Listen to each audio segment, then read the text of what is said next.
নমস্কার।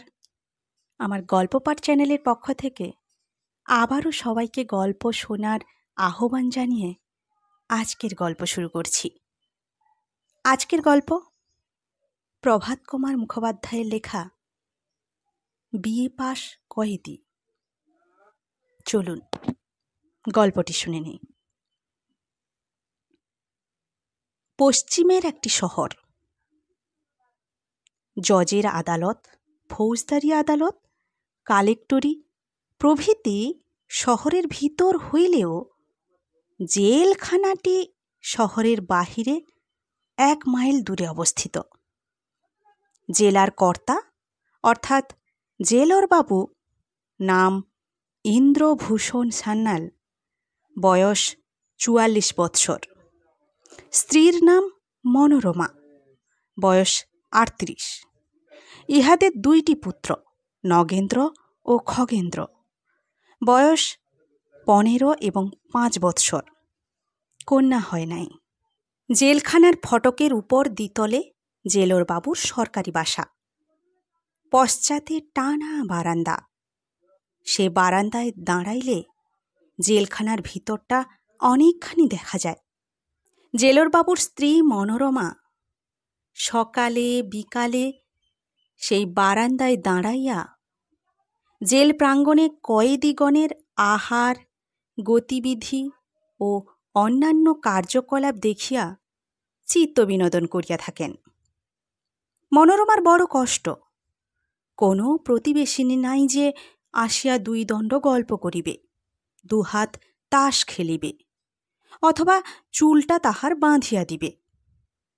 ডেপুটি জেলর বাবু, অ্যাসিস্ট্যান্ট বাবু, জেলের ডাক্তার বাবু সকলেই বাঙালি।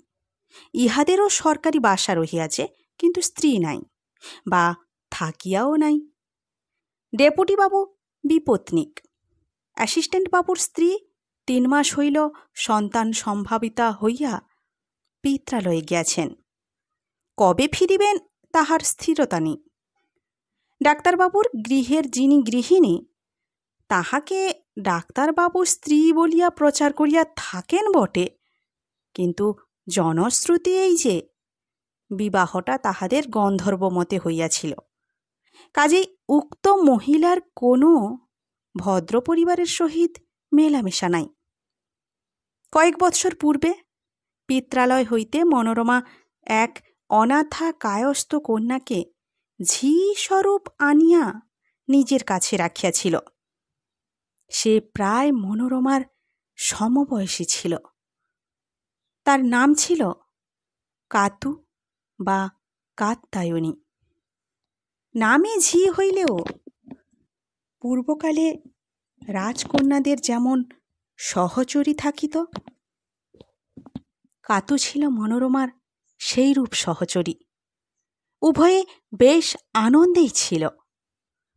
কিন্তু গত বৎসর কাতুর গুরুজন পদস্থ কোনো আত্মীয়ের বিনা বেতনে একটি ঝির প্রয়োজন হওয়াতে সে ব্যক্তি অনেক স্নেহ, করুণা এবং আক্ষেপ প্রকাশ করিয়া কাত্যায়নীকে পত্র লেখে এবং অবশেষে পুত্র পাঠাইয়া তাহাকে লইয়া যায়। মনোরমাকে গৃহকার্য বেশি করিতে হয় না, বামুন আছে, চাকর আছে। তাছাড়া সরকার হইতে 2 জন জল আচরণী কয়েদি পাওয়া যায়। তাহারা প্রাতে আসিয়া জল তোলে, বাসন মাজে, গ্রীষ্মকালে পাখা টানে। বিকালে 5টার সময় তাহাদের অবশ্য আবার জেলে প্রবেশ করিতে হয়। সাংসারিক কাজকর্ম তেমন নাই। কি করিয়া মনোরমার দিন কাটে? তার স্বামী 2খানি মাসিক পত্রের গ্রাহক। মাসের প্রথম সপ্তাহটা সেইগুলি পড়িয়া কাটে, আর বাকি 3.5 সপ্তাহ উপন্যাস, তাও কালে ভদ্রে 2-1খানা কেনা হয় মাত্র। সুতরাং মনোরমার বড় কষ্ট।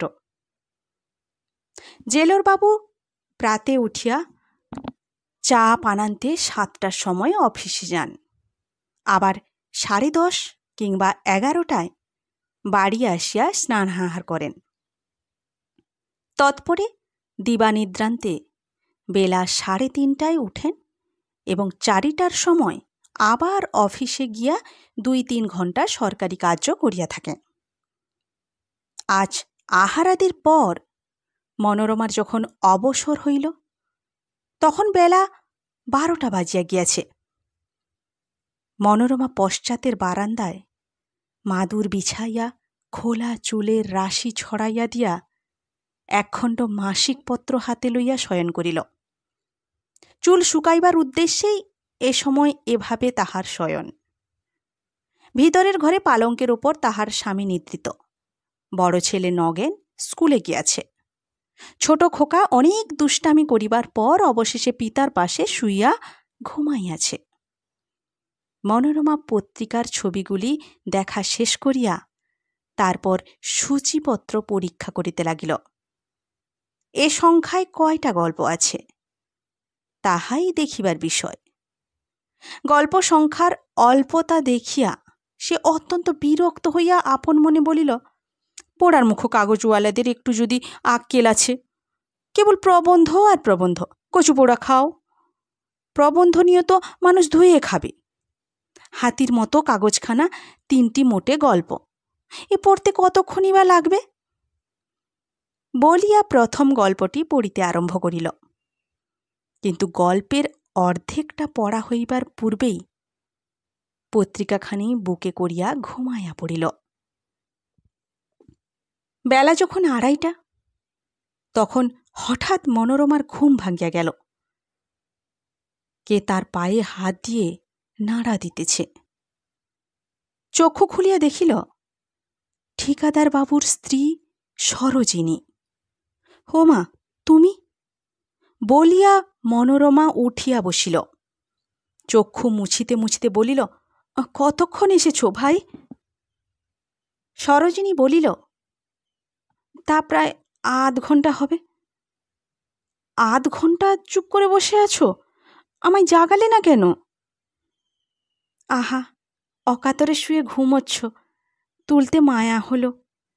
শেষে যখন দেখলাম ঘুম আর ভাঙে না, তখন কি করি অগত্যা পাপ কাজটাই করে ফেললাম।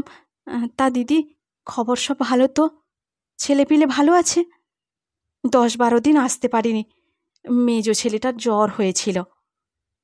মনোরমা বলিল, ফটিকের জ্বর হয়েছিল? কি জ্বর? কেমন আছে? এখন বেশ সেরে উঠেছে তো? সরোজিনী বলিল, হ্যাঁ ভাই, এখন সেরে উঠেছে তোমাদের আশীর্বাদে। সর্দি জ্বরই হয়েছিল, তবু ভাবনা তো কম হয়নি। 4 দিন হলো জ্বরটা ছেড়েছে। কাল 2টি মাছের ঝোল ভাত খেয়েছে। তোমাদের খবর সব ভালো তো? হ্যাঁ ভাই, আমরা ভালোই আছি। বসো, একটু চোখে মুখে জলটা দিয়ে আসি। এই মাসিক পত্রখানা ওলটাও ততক্ষণ। বলিয়া মাসিক পত্র নবাগতার হাতে দিয়া মনোরমা উঠিয়া গেল। সরোজিনী মাসিক পত্রের ছবিগুলো দেখা শেষ হইলে কাগজ রাখিয়া বারান্দার রেলিংয়ের ফাঁক দিয়া জেলের প্রাঙ্গণের দৃশ্য দেখিতে লাগিল। বিশেষ দেখিবার তখনও যদিও কিছু ছিল না, কয়েদিরা সব বাহিরে কাজ করতে গিয়াছে। কেবল 4 জন কয়েদি প্রাঙ্গণ মধ্যস্থ পুষ্করিণী হইতে ঘড়া ঘড়া জল তুলিয়া বাঁকে ঝুলাইয়া কোথায় লইয়া যাইতেছে, আবার খালি ঘড়া লইয়া ফিরিয়া আসিতেছে। সরোজিনীর স্বামী ভূতনাথ বাবু এই জেলের ঠিকাদার। কয়েদিদের আহারের জন্য চাউল, ডাইল, নুন, তেল প্রভৃতি সমস্ত দ্রব্যই তিনি সরবরাহ করিয়া মাসান্তে জেলর বাবুর নিকটে তাহার বিল দাখিল করেন। সরকারি হুকুমে জেলর বাবুকে প্রতি রবিবারে শহরে গিয়া খাদ্য দ্রব্যাদির বাজার দর জানিয়া আসিতে হয়। তজ্জন্য তিনি গাড়ি ভাড়া পাইয়া থাকেন। তিনি সেই জ্ঞান অনুসারে ঠিকাদার বাবুর বিল সংশোধনান্তে উহা পাশ করেন। সুতরাং জেলর বাবুর উপর ঠিকাদার বাবুর অসীম ভক্তি।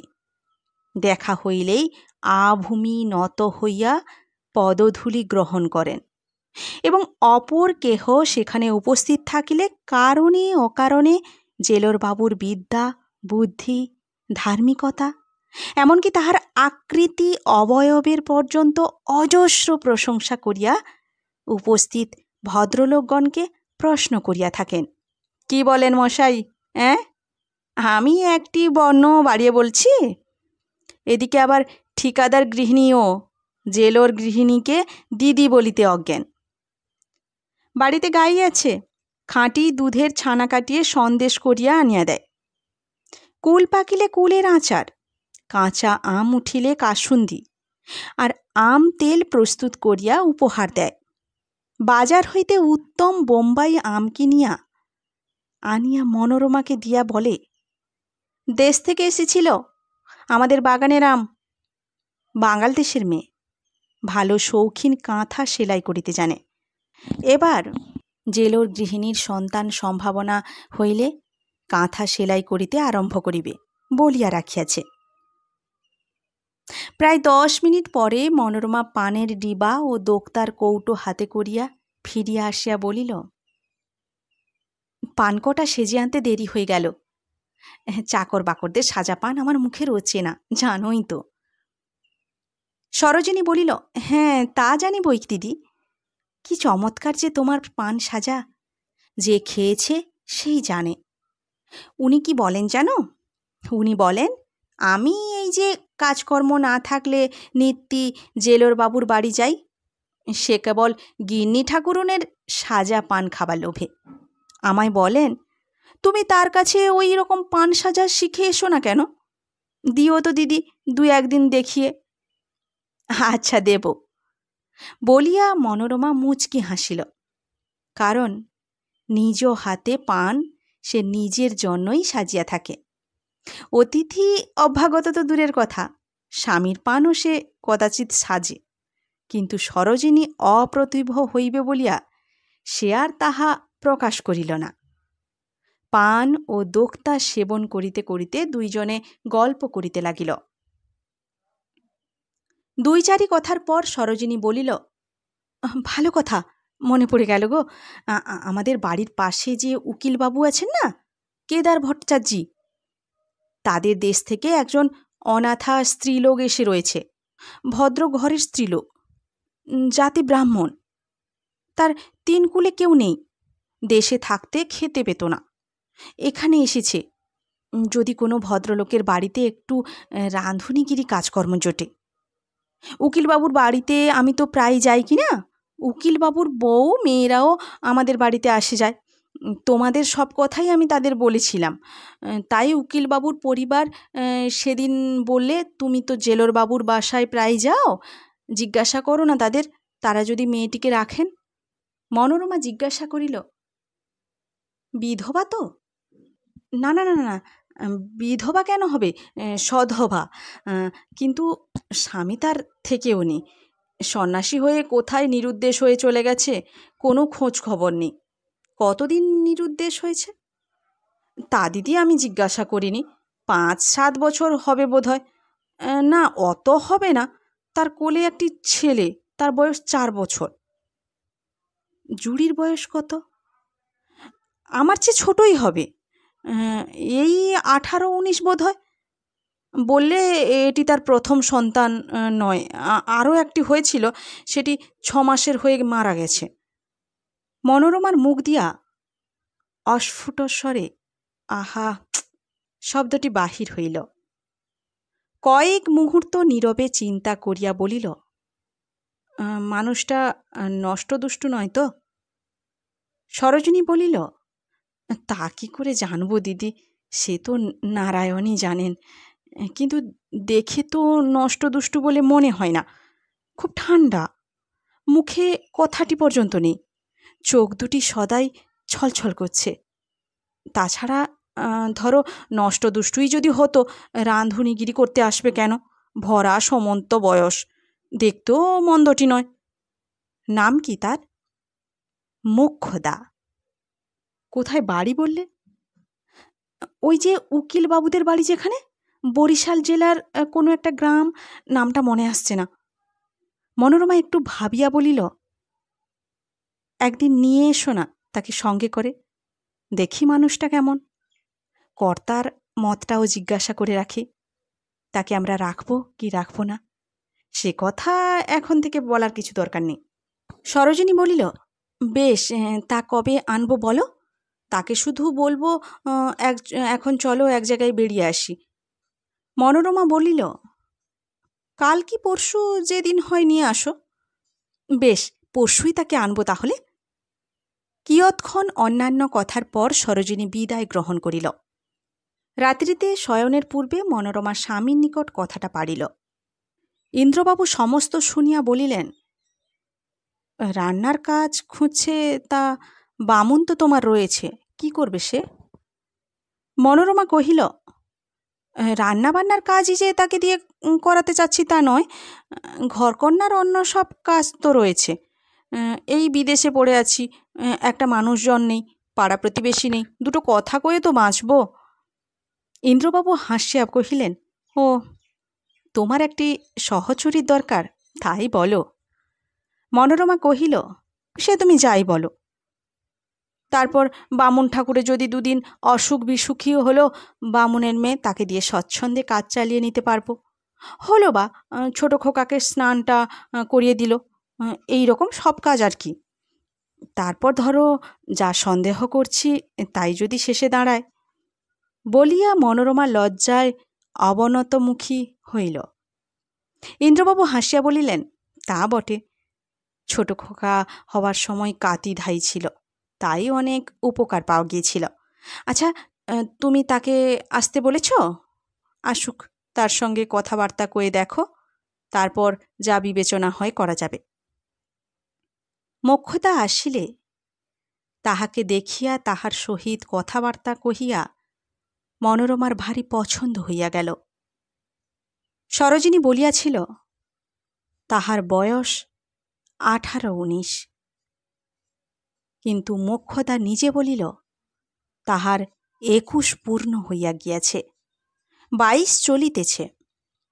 পাড়াগাঁয়ের মেয়ে হইলেও কথায় বার্তায় বেশ সভ্যভব্য, আর একটু লেখাপড়া জ্ঞানও আছে। বলিল, বাল্যকালে সে স্কুলে পড়িয়াছিল, 4th মান পর্যন্ত পড়া হইলে তার বিবাহ হয় এবং সেজন্য স্কুলে যাওয়া বন্ধ হইয়া যায়।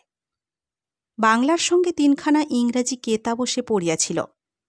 মিশ্রভাগ পর্যন্ত অঙ্ক কষিয়া গসাগু ও কষিতে পারে।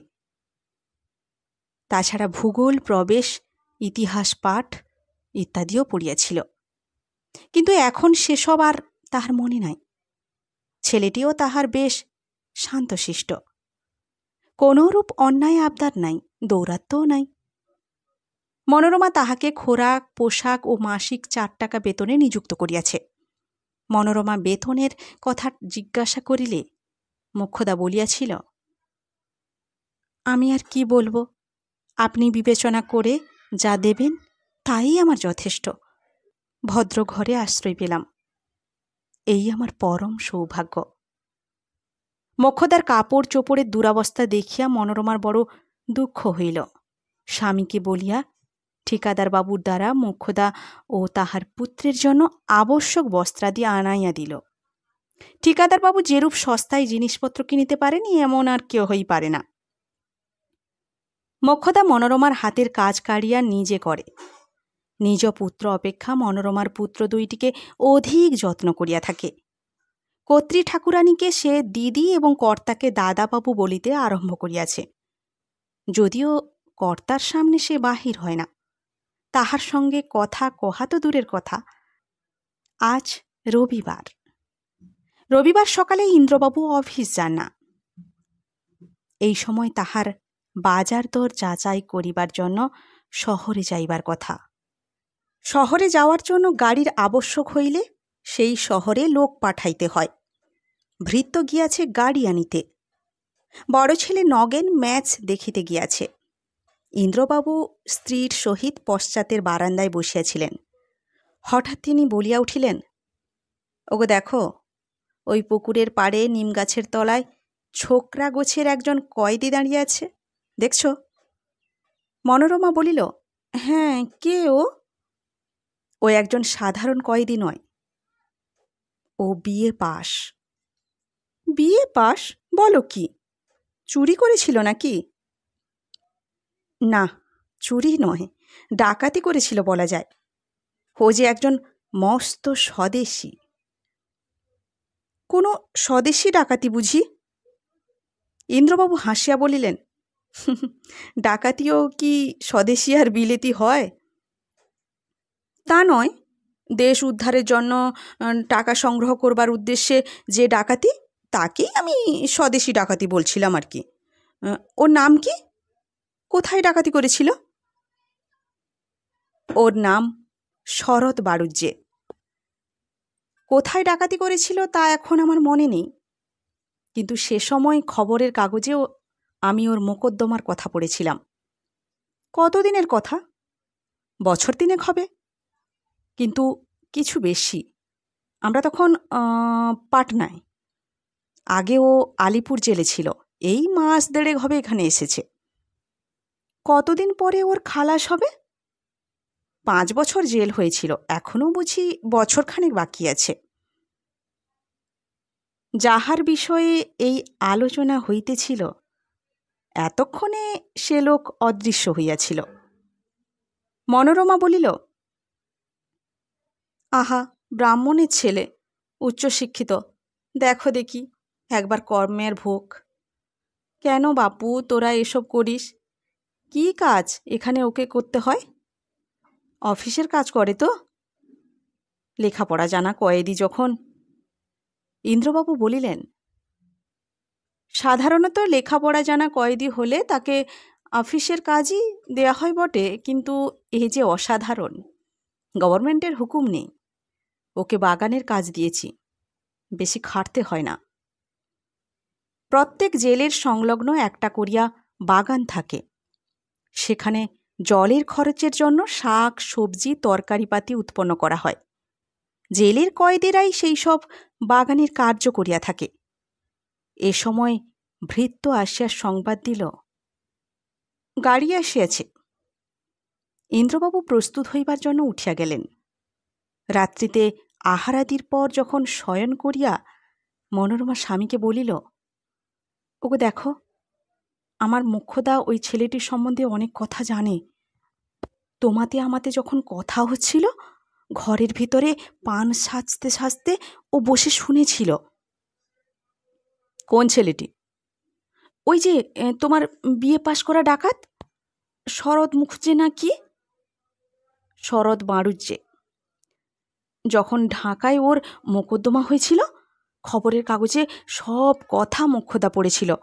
বললে ও তো ডাকাতি করেনি, গভর্নমেন্ট অন্যায় করে ওকে জেলে পুরেছে। বিএ পাশ করে ঢাকা জেলার কোন স্কুলে নাকি ও হেডমাস্টারি করত, সেখানে ওরা একটা সমিতি করেছিল। সেই গ্রামের আর আশেপাশের গ্রামের অনেক ছোঁড়া সেই সমিতির মেম্বার ছিল। ও ছিল সেই সমিতির সভাপতি। কাছে একটা বড় গ্রামে কি সাহা নাম বলে তার কাপড়ের দোকান ছিল। ওরা বারবার তাকে নিষেধ করা সত্ত্বেও সে বিলেতি কাপড় আমদানি করে দোকানে বিক্রি করেছিল। টাকার মহাজনীও করত। গরিব চাষাদের বেশি সুদে টাকা ধার দিয়ে ক্রমে তাদের জোত জমা নিলেম করে নিয়ে তাদের সর্বনাশ করত। এই রকমই সেই সাহা পোড়ার মুখো অনেক টাকা জমিয়েছিল। স্বদেশিওয়ালারা কত বারণ করে, তবু শোনে না সে। তাই তাকে শাস্তি দেবার হিসেবও বটে, দেশের কাজে লাগাবার জন্যে, টাকা সংগ্রহের উদ্দেশ্যেও বটে, সমিতির লোকরা নৌকা করে গিয়ে এক রাতে সেই সাহা মহাজনের বাড়িতে ডাকাতি করেছিল। তাদের মধ্যে কেউ কেউ ধরা পড়ে। একজন মহারানীর সাক্ষী হয়ে সব কথা প্রকাশ করে দেয়। ওই শরৎ বাড়ুজ্জে সেই সমিতির সর্দার ছিল কি না, তাই গভর্নমেন্ট রাগে ওকে শুদ্ধ জেলে দিয়েছে। নইলে ও নিজে ডাকাতি করেনি, ডাকাতদের সঙ্গেও ছিল না। ইন্দ্রবাবু বলিলেন, হ্যাঁ, আমিও খবরের কাগজে ওই রকমই যেন পড়েছিলাম। এখন মনে হচ্ছে তোমার সহচরী ওই দেশেরই লোক বুঝি? না না, ওর বাপের বাড়ি শ্বশুর বাড়ি দুই তো বরিশাল জেলায়। এ হলো ঢাকা জেলার ঘটনা। ও খবরের কাগজে সেই সময় পড়েছিল বললে। ইন্দ্রবাবু বলিলেন, আমিও তো পড়েছিলাম, আমার তো মনে ছিল না। ওর খুব স্মরণশক্তি তো। মনোরমা বলিল, খবরের কাগজ পড়ার ওর ভারী শখ কি না। তোমার যে ইংরেজি কাগজ আসে ও তো পড়তে পারে না। একদিন বলেছিল, দাদাবাবু একখানা বাংলা কাগজ নেন না কেন, তাহলে আমরাও পড়তে পারি। ইন্দ্রবাবু বলিলেন, একখানা ইংরেজি কাগজ নিচ্ছি, আবার একখানা বাংলা, এত টাকা কোথায়? মাসখানেক পরে ইন্দ্রবাবুর পাচক ব্রাহ্মণ 3 মাসের ছুটি চাহিল। দেশে তার শ্বশুর নাকি মারা গিয়াছে। কন্যাই তার একমাত্র সন্তান।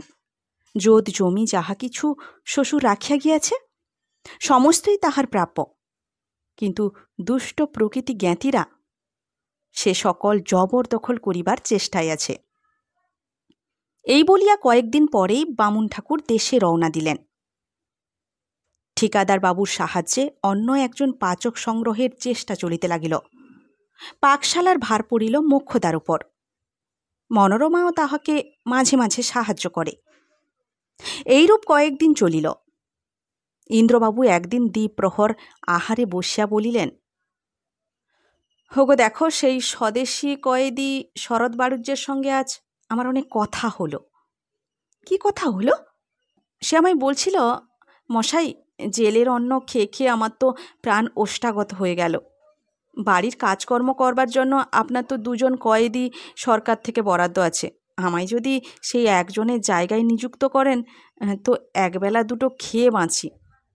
আমি বলিলাম, তুমি বিয়ে পাস, তুমি কি জল তোলা, বাসন মাজা এসব নোংরা কাজ করতে পারবে? তাছাড়া তুমি বামুনের ছেলে, এঁটো বাসনই বা তোমায় দিয়ে মাজাই কি করে বলো তো? রাঁধতে জানো? সে বললে, কেন, আপনার বামুন তো আছে। জিজ্ঞাসা করলাম, তুমি কি করে জানলে আমার বামুন আছে? সে বললে, ওই নাথুনি আর গুরুচরণ যারা রোজ আপনার বাসায় কাজ করতে যায় তারা বলে যে। আমি বললাম, বামুন ছিল, পালিয়েছে। রাঁধতে জানো তো বলো, গুরুচরণের বদলে তোমাকে নিই। সে বললে, আগে রান্নাবান্না মোটামুটি যে না জানি তা নয়, মা ঠাকুরুন একটু আধটু দেখিয়ে শুনিয়ে দিলেই কাজ চালিয়ে নিতে পারবো। আমি তাতে হেসে বললাম, আচ্ছা, দেখি বিবেচনা করে। কি করব, আনবো তাকে? এই বিয়ে পাশ কয়েদি সম্বন্ধে মনোরমার মনে কিছু কৌতূহল ছিল। তাছাড়া ব্রাহ্মণ সন্তান ডাকাতি না করিয়াও কারাক্লেশ ভোগ করিতেছে জানিয়া তাহার উপর বিশেষ সহানুভূতি জন্মিয়াছিল। তাই সে স্বামীর প্রস্তাবে সহজে সম্মত হইল। ইন্দ্রবাবু বলিলেন, ও যে বলছে ওকে একটু দেখিয়ে শুনিয়ে দিতে হবে, তুমি পারবে তো? মনোরমা বলিল, সেই তো মুশকিল, ওর সঙ্গে কথা কইতে লজ্জা করবে যে। কেন? কাল যদি একজন নতুন রাঁধুনি বামুন আসে, তুমি কি তার সঙ্গে কথা কইবে না? মনোরমা বলিল, কিন্তু সে তো বিয়ে পাশ হবে না। ইন্দ্রবাবু হাসিয়া বলিলেন, কি ভাগ্যিস আমি বিয়ে পাশ করিনি, তাহলে ফুলসজ্জের রাত থেকে আজ পর্যন্ত তুমি আমার সঙ্গে কথাই কইতে না বলো। মনোরমা লজ্জিত হাসি হাসিয়া বলিল, কি যে বলো তুমি, তার ঠিক নেই। তুমি আর ও সমান। 2 দিন পরে শরৎ আসিয়া স্নান করিয়া মনোরমার পাকশালায় প্রবেশ করিল। তাহার কথাবার্তা চালচলন অত্যন্ত বিনীত ও ভদ্র। মনোরমাকে গোড়াতেই সে মাতৃ সম্বোধন করায়। তাহার সম্বন্ধে সংকোচের ভাব মনোরমার মন হইতে অনেকটা দূর হইল। তথাপি মনোরমা মোক্ষদাকে বলিল, যাও না ভাই, কি কি রাঁধতে হবে বামন ঠাকুরকে বলে দাও নাকে। মোক্ষদা জিভ কাটিয়া বলিল, না দিদি, আমি পারবো না ওর সঙ্গে কথা কইতে। তুমি গিন্নি বান্নি মানুষ, তুমিই যাও। অবশেষে মনোরমা গিয়া বামুন ঠাকুরকে রান্নার বিষয়ে বলিল। আরও বলিল, আমার বড় ছেলে নগেন 10টার সময় খেয়ে স্কুলে যাবে, বাবু খেতে বসবেন 11:30টায়। বামুন ঠাকুর বলিল, তাহলে মা বড়বাবুর ভাত কটা আগে চড়িয়ে দেব এখন? কর্তাবাবুর আর অন্য সবাইকের ভাত শেষে রাঁধব। তাই করো বলিয়া মনোরমা চলিয়া আসিল। মাঝে মাঝে মনোরমা গিয়া আধ ঘোমটা দিয়া রান্নাঘরের দ্বারের কাছে দাঁড়াইল। দেখিল বামুন ঠাকুরের কার্যে কোনরূপ ভুল হইতেছে কিনা। বামুন ঠাকুর 2-3 বার শয়নঘরের নিকট আসিয়া ঘড়ি দেখিয়া গেল। দেখিল নগেন্দ্রকে যথাসময়েই সে ভাত দিল, যদিও সব রান্না তখনও তাহার হয় নাই। ইন্দ্রবাবু অফিস হইতে ফিরিয়া আসিয়া স্নান করিতে যাইবার সময় রান্নাঘরের নিকট দাঁড়াইয়া সকৌতুকে একবার বিয়ে পাশ বামুন ঠাকুরের কার্যকলাপ দেখিতে লাগিলেন। বলিলেন, কি হে শরৎবাবু, রান্নায় তোমার কদ্দূর? শরৎ বলিল, আগে আমায় আর বাবু বলে লজ্জা দেন কেন? আর সব রান্নাই আমার হয়ে গেছে, ভাতটা চড়িয়েছি। আপনি স্নান করুন, ততক্ষণ ভাতও হয়ে যাবে। খাইতে বসিয়া অর্ধেক খাওয়া হইলে ইন্দ্রবাবু স্ত্রীকে জিজ্ঞাসা করিলেন, এসব কি বামুন ঠাকুর নিজে নিজেই রেঁধেছে? তুমি বোধ হয় দেখে শুনে দিয়েছ ওকে। মনোরমা বলিল, আমি কিছুই দেখিয়ে দিইনি, তবে মুখ্যদা দেখিয়ে দিয়েছে বোধ হয়। ও তো রান্নাঘরে ত্রিসীমানাই যায়নি। কেন, বামুন ঠাকুর রেঁধেছে কেমন? বেশ রেঁধেছে গো, বলিয়া ইন্দ্রবাবু শরৎকে ডাকাইলেন। শরৎ আসিয়া অনতি দূরে বিনীতভাবে দাঁড়াইয়া বলিল, আর কি এনে দেব? ইন্দ্রবাবু বলিলেন, আর কিছু এনে দিতে হবে না, কিন্তু শরৎ, ঠিক করে বলো দেখিনি, সত্যিই কি তুমি বিয়ে পাস? শরৎ কিছু উত্তর করিল না, শুধু একটু হাসিল। ইন্দ্রবাবু আবার বলিলেন, তুমি বলেছিলে মোটামুটি একরকম রাঁধতে তুমি জানো। এত মোটামুটি রকম, এ তো মোটামুটি রকম নয়, এক্সপার্ট হাতে রান্না। এ তুমি শিখলে কি করে? শরৎ বলিল, আগে আমি যখন মাস্টারি করতাম, তখন ছেলেদের নিয়ে আমি একটা বোর্ডিং বলুন আশ্রম বলুন খুলেছিলাম। আমরা আশ্রমই বলতাম। মহাত্মা গান্ধীর আদর্শ আমরা অনুসরণ করতাম। নিজের নিজের সব কাজ আমরা নিজেরাই করতাম, এমনকি বাসন মাজা, ঘর ঝাড় দেওয়া পর্যন্ত। কোনো চাকর বাকর আমাদের ছিল না। প্রথম প্রথম পাক প্রণালী হাতের কাছে রেখে রোজই আমি নিজেই রাঁধতাম। ছেলেরা পালাক্রমে আমায় সাহায্য করত। ক্রমে তারাও সব শিখে ফেললে। তারপর মাঝে মাঝে রাঁধতাম, পালা ছিল।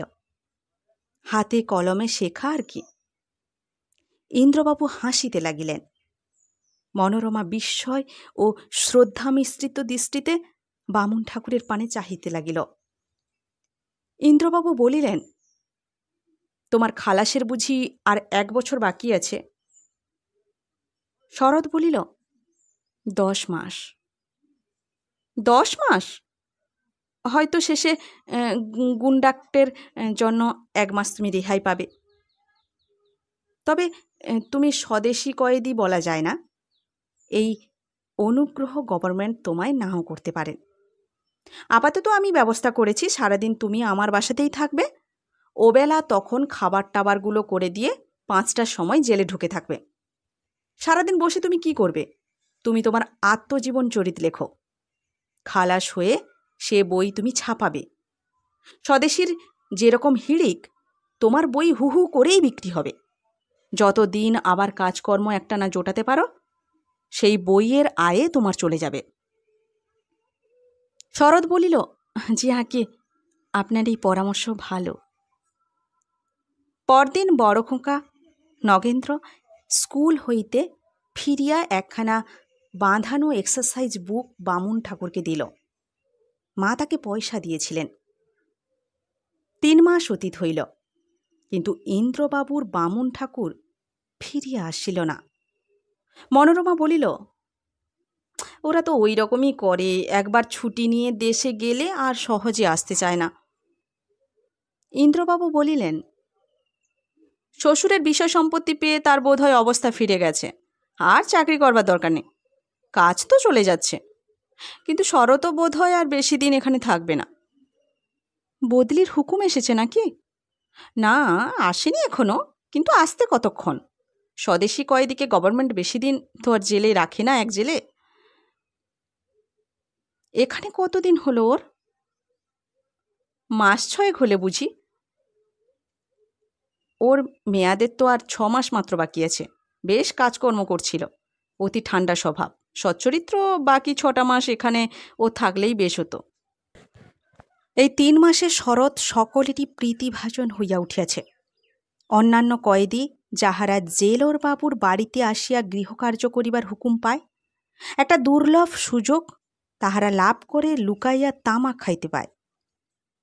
বাড়ির চাকর বাকরের সঙ্গে ভাব করিয়া এই সুবিধাটুকু ভোগ করিয়া লয়। কিন্তু জেলে তো তামাক খাবার কোনো উপায় নাই। শরৎ তামাক, সিগারেট, বিড়ি কিছুই খায় না, এমনকি আহারান্তে পান পর্যন্ত নয়। প্রথম দিন শরতের আহার হইয়া গেলে মনোরমা ভৃত্য হস্তে 2টি পান তাহাকে পাঠাইয়া দিয়েছিল। কিন্তু শরৎ বলিয়াছিল, মাকে বলো, পান তো আমি খাইনে, দয়া করে 2টো সুপুরি লবঙ্গ যদি দেন তো খাই। বড় খোকা, ছোট খোকা, এমনকি মোক্ষদার ছেলেটির সঙ্গে পর্যন্ত শরতের অত্যন্ত ভাব।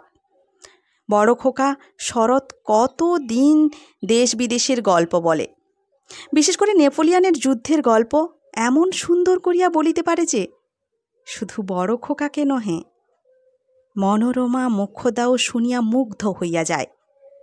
মনোরমা তো এখন শরৎকে দেখিয়া মাথায় কাপড় পর্যন্ত দেয় না। মনোরমা বলে, ও আমার বড় ছেলে। মোক্ষদা মাথায় কাপড় দেয় বটে, কিন্তু শরতের সঙ্গে রীতিমতো কথা কহে। পূর্বে ইন্দ্রবাবু মনোরমাকে বলিয়াছিলেন, তোমার সহচরীটাকে শরতের কাছে বেশি যেতে টেতে দিও না, দুজনেরই পুরো সমত্ব বয়স। জানো তো, চাণক্য পণ্ডিত বলেছেন, ঘি আর আগুন একসঙ্গে রাখবে না। মনোরমা বলিয়াছিল, সে বুদ্ধি কি আমার নেই? হাজার হোক গেরস্তের মেয়ে, আমাদের আশ্রয়ে রয়েছে, ওর ভালো মন্দ আমাকেই দেখতে হবে তো। কিন্তু অল্পে অল্পে এ নিষেধ শিথিল হইয়া গিয়াছিল। একদিন মোক্ষদাকে শরতের সহিত কথা কহিতে দেখিয়া ইন্দ্রবাবু স্ত্রীকে জিজ্ঞাসা করিয়াছিলেন, মোক্ষদা এখন শরতের সঙ্গে কথা কয় দেখছি। মনোরমা বলিয়াছিল, এক বাড়িতে থেকে কথা না কইলে চলে? কুটনো কুটে দেয়া, বাটনা বেটে দেওয়া, রান্নাবান্নার জোগাড় করে দেয়া, সবই তো এখন মোক্ষদাই করে। ওগো, শরৎ সে ছেলে নয়, দেবচরিত্র পুরুষ। ওরা দুজনে রান্নাঘরে বসে কাজকর্ম করছে। কতদিন আমি আচমকা গিয়ে পড়েছি, কখনো দুজনকে কথাবার্তা কইতেও দেখিন। গম্ভীর মুখ, কেউ কারু পানে তাকায়ও না। যেদিন স্ত্রীর সহিত ইন্দ্রবাবু শরতের অন্য জেলে বদলি হইবার প্রসঙ্গে কথাবার্তা হইয়াছিল, তাহার 1 সপ্তাহ পরে অফিস হইতে আসিয়া বলিলেন, ওগো, শরতের বদলির হুকুম এসেছে। কোথা? বক্সার সেন্ট্রাল জেলে। কবে যেতে হবে? 5 দিন পরে। ইন্দ্রবাবু শরৎকে ডাকিয়াও খবরটা দিলেন।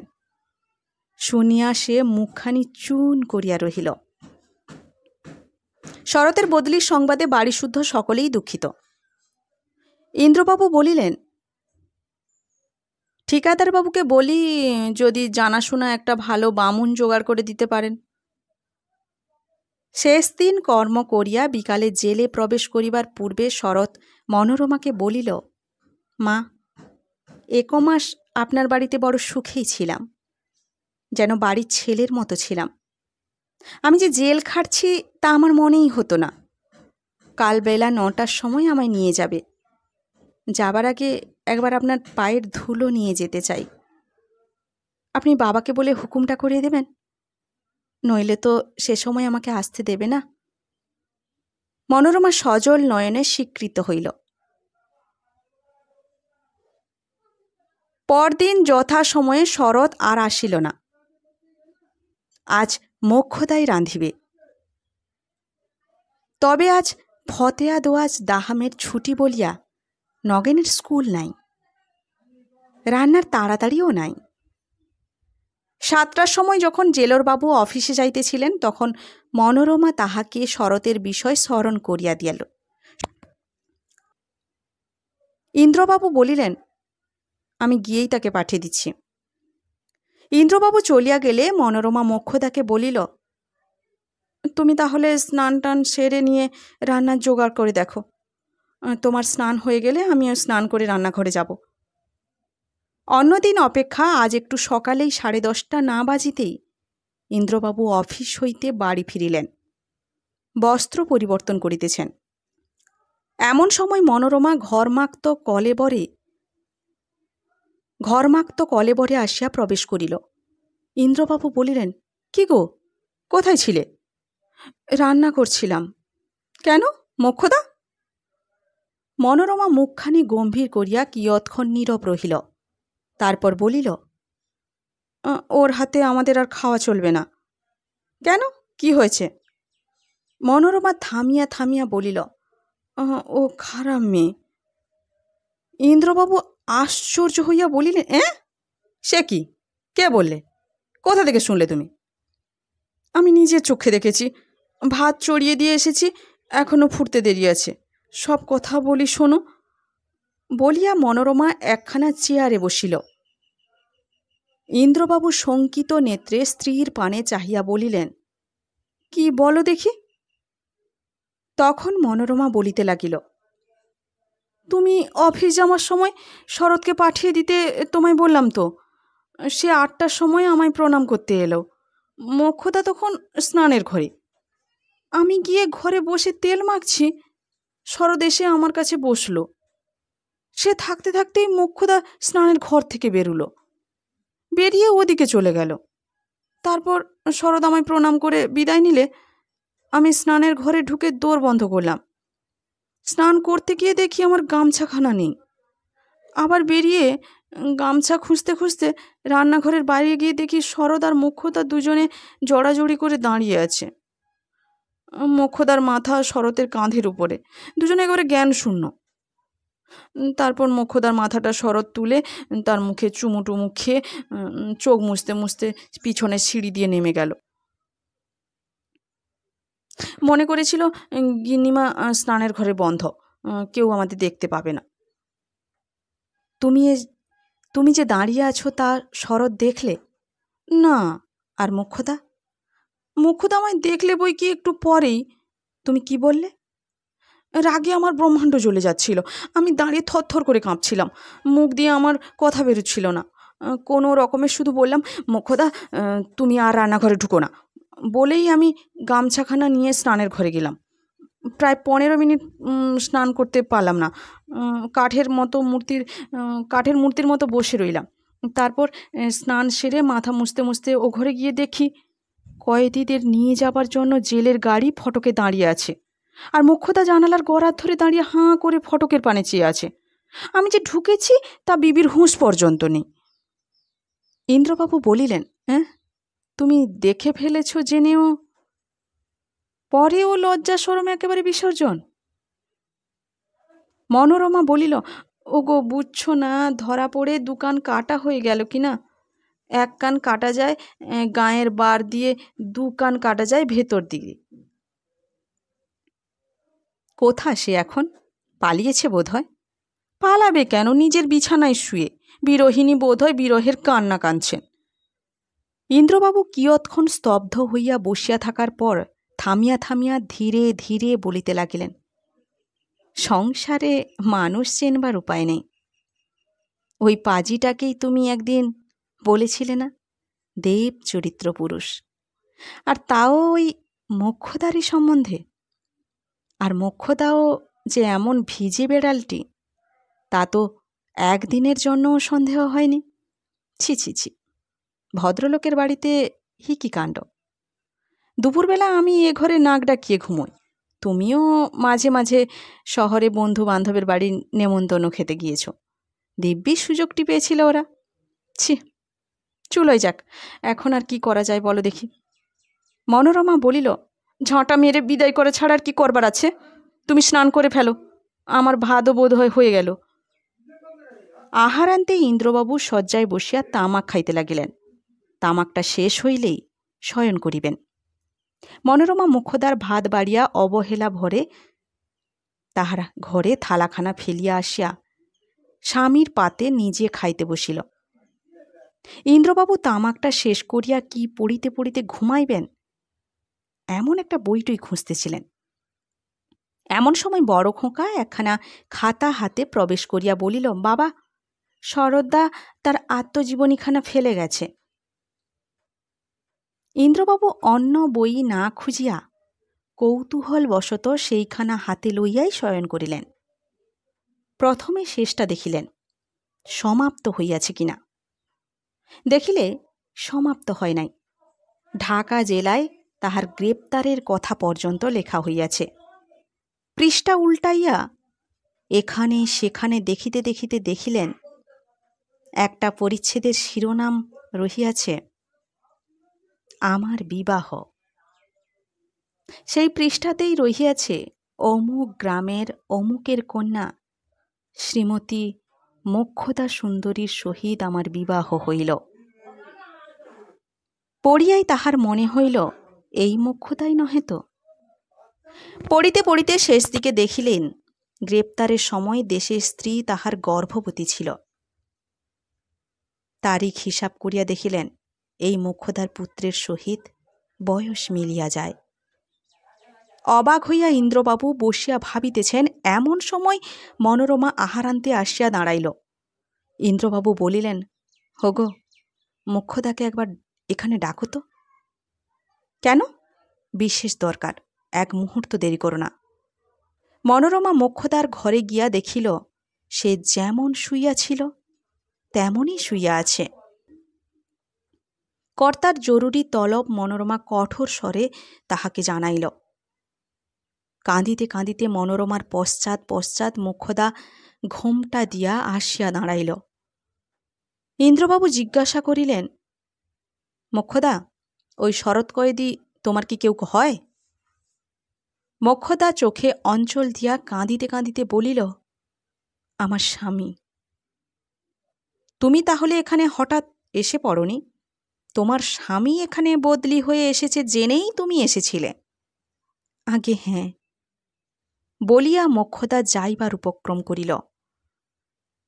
ইন্দ্রবাবু কম্পিত স্বরে বলিলেন, মোক্ষদা, অন্যায় সন্দেহ করবার জন্য তুমি আমাদের মাপ করো। মোক্ষদা গলবস্ত্রে ভূমিষ্ঠ হইয়া ইন্দ্রবাবুকে প্রণাম করিল। সংশয় ভরে জিজ্ঞাসু নয়নে স্বামীর পানে চাহিল।